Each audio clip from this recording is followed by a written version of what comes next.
They say love is blind, but in my line of work, numbers are the only things that truly see. My name is Martha. For 15 years, I was the silent partner behind Gavin's empire.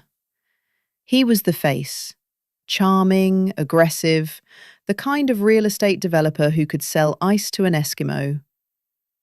I was the spine. I was the one who balanced the ledgers, who managed the tax liabilities, who made sure his ambition didn't outpace his liquidity. He often forgot that before I was his wife, I was a forensic accountant for the state. I spent a decade finding money that drug lords and corrupt senators tried to hide. So when Gavin placed the divorce papers on the kitchen island that Tuesday evening, he made the first miscalculation of his life. He thought he was discarding an aging wife to replace her with a 24-year-old model. He didn't realize he was declaring war on the person who knew where every single skeleton was buried. And unlike him, I didn't need a shovel. I just needed a spreadsheet. It started 3 months prior, not with a lipstick stain on a collar or a smell of cheap perfume. Amateurs get caught like that. Gavin was careful with his physical tracks, but he was arrogant with his digital ones. I noticed an anomaly in our joint holding company, Vanguard LLC. A recurring transfer of $4,500 listed as consulting fees to a shell company registered in Delaware. To the untrained eye, it looked like business overhead. To me, it looked like rent. Specifically, rent for a luxury apartment in the Tribeca district. I didn't confront him. I didn't scream. I did what I was trained to do. I initiated an audit. While he was sleeping next to me, dreaming of his new life with, let's call her Vanessa, I was awake. I traced the Delaware shell company.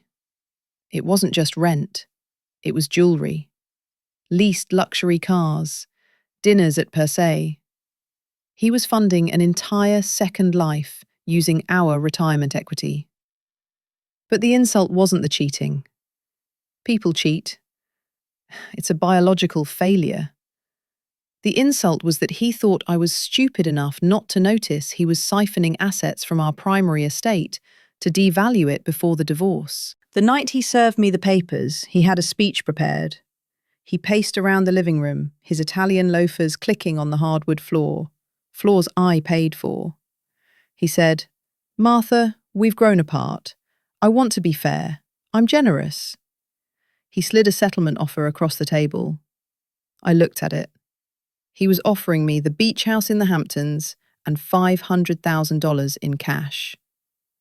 In exchange, he would keep the real estate portfolio, the tech investments, and the primary residence. He looked at me with that pitying smile. "The market has been rough, Martha," he lied. "The portfolio is underwater. I'm actually taking on debt to save you from it. I'm doing you a favour." The portfolio. The Sterling Heights project. He claimed it was worth $2 million, with $1.8 million in debt. I knew for a fact, based on a valuation report he tried to delete from the cloud server 2 weeks ago, that Sterling Heights had just been rezoned for commercial use. It wasn't worth $2 million. It was worth $15 million. He was trying to hide $13 million from me. My heart hammered against my ribs, not from grief, from the thrill of the hunt. I looked up at him, tears welling in my eyes. Fake tears are a useful weapon, and said, "Gavin, I'm so overwhelmed. I don't know anything about the business. You know I've been out of the loop." His shoulders relaxed. He bought it. He thought the forensic accountant inside me had died years ago, replaced by a housewife. "Take the beach house, Martha," he urged. "Sign the papers. Let's make this clean." I took the pen. My hand trembled intentionally. I signed, not the settlement, but an acknowledgement of receipt. "I need a few days, Gavin," I whispered, "to process." He nodded, victorious. He left that night to stay with Vanessa. He thought he had won. But he had just given me the most dangerous thing you can give an auditor: time. Gavin thought hiding money was about digging a hole and burying a chest. But in the modern world, money is digital water. It flows. And if you know how to listen, you can hear where the leak is. I spent the next 72 hours deconstructing our life together. I pulled the metadata from his laptop backups. He was lazy. He used the same password for his cloud storage as he did for our alarm system. Vanguard 123. I found the emails first. Correspondence with a shady broker in the Cayman Islands, but that was just the tip of the iceberg. The real story was in the liabilities. I looked closer at the debts he claimed the Sterling Heights project had. He had taken out a $5 million loan against the property. But the lender wasn't a bank. It was a company called Apex Holdings. I ran a background check on Apex. It didn't exist until 6 months ago. Its registered address was a P.O. box in Nevada. And the signatory for Apex? A man named Marcus Vane. I knew that name. Not from real life, but from a story Gavin told me years ago. It was the name of his childhood imaginary friend. Gavin wasn't borrowing money. He was lending money to himself. He had funneled $5 million of our marital assets into this fake company, then loaned it back to his real company to create a fake debt. He was washing the money right in front of my eyes, making the company look worthless on paper so he could keep it all in the divorce. It was brilliant. Illegal, highly felonious, but brilliant. If I confronted him now, he'd panic. He'd shred documents. He'd hide the money better. No, I needed him to feel safe. I needed him to think I was the foolish, emotional wife who just wanted to keep the beach house and cry. The mediation took place on a rainy Thursday. Gavin brought a shark of a lawyer, a man who charged $800 an hour to intimidate housewives. I didn't bring a lawyer. I told Gavin I wanted to keep things amicable. When I walked in, Gavin's eyes lit up. He saw prey. "Martha," his lawyer started, sliding the updated settlement across the mahogany table. "Gavin is being incredibly generous. He's willing to absorb the entire debt of the Sterling Heights project. He will take on that burden so you don't have to. In exchange, you get the Hamptons house and $600,000. Clean break." I picked up the pen. I looked at Gavin. I saw the sweat on his upper lip. He was terrified I would ask for an appraisal. He was terrified I would ask about Apex Holdings. I put the pen down. "I don't know," I said, my voice trembling. "The beach house requires a lot of maintenance, Gavin. And $600,000, is that really all we have?" Gavin leaned forward, his mask slipping slightly. "Martha, the business is bleeding. I'm trying to save you. If we go to court, the lawyers will take everything.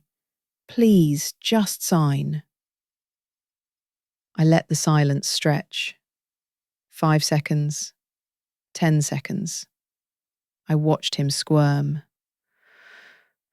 Then I sighed. "Okay, Gavin, but I want one thing changed." He froze. "What?"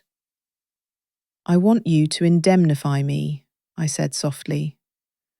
"I want a clause stating that you assume full legal and financial responsibility for all assets and liabilities related to Sterling Heights and Vanguard LLC. Past, present, and future. I want nothing to do with it." He laughed, a short bark of relief. He thought I was afraid of the debt.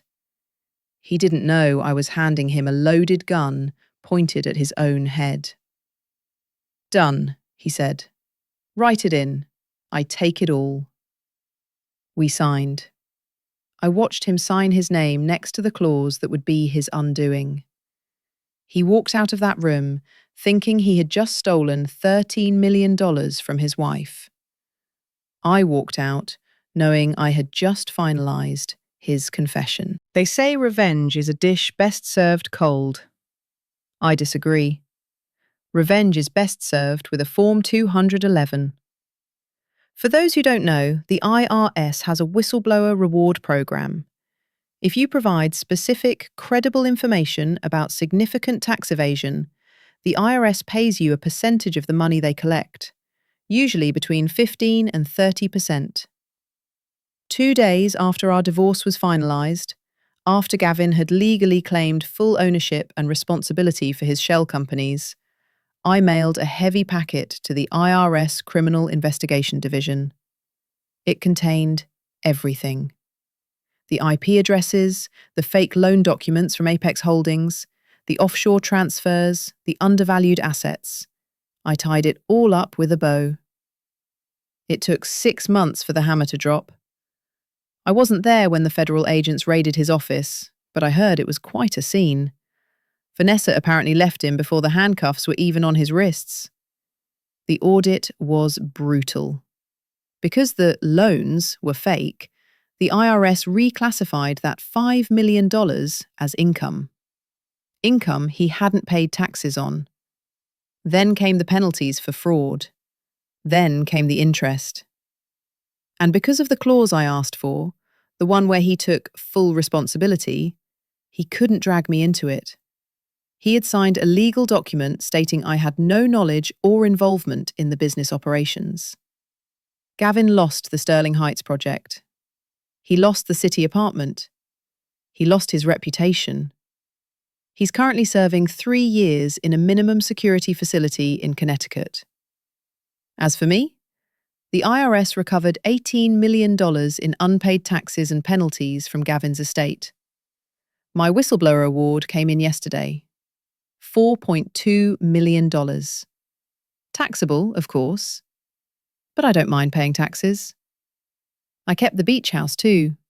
I'm thinking of renovating the kitchen. Gavin always did have terrible taste in tiles.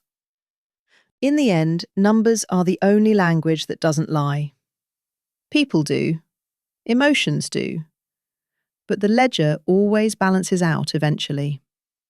If you enjoyed watching the debt of karma get settled, leave a like on this video. It helps the truth find its way to more people. If this story resonated with you, let me know by liking this video. And if you haven't yet, subscribe to Heirloom Scars. Turn on notifications. Because sometimes the best lessons come from the scars we refuse to hide. Don't get mad. Get smart. I'm Martha. Thanks for listening.